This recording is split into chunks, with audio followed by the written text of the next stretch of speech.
بسم اللہ الرحمن الرحیم۔ السلام علیکم ورحمۃ اللہ وبرکاتہ۔ آج کی آیت سورۃ البقرہ، آیت نمبر 238۔ اعوذ باللہ من الشیطان الرجیم۔ حافظوا علی الصلوات والصلاة الوسطی وقوموا للہ قانتین۔ تمام نمازوں کا پورا خیال رکھو اور خاص طور پر بیچ کی نماز کا، اور اللہ کے سامنے باادب فرما بردار بن کر کھڑے ہوا کرو۔ آج کی دعا: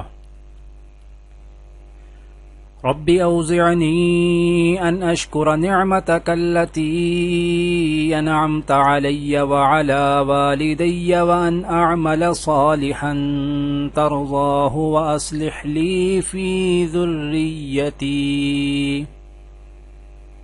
انی تبت الیک وانی من المسلمین۔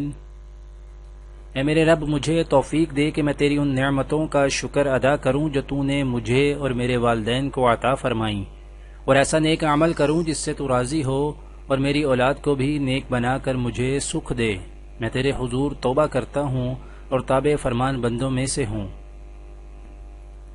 آج کی حدیث: حضرت محمود بن لبید رضی اللہ تعالی عنہ سے روایت ہے کہ جب حضرت عثمان بن عفان رضی اللہ تعالی عنہ نے مسجد بنانے کا ارادہ فرمایا تو لوگوں نے اسے ناپسند سمجھا، اور وہ لوگ اس بات کو پسند کرنے لگے کہ اس مسجد کو اسی حالت پر چھوڑ دیا جائے۔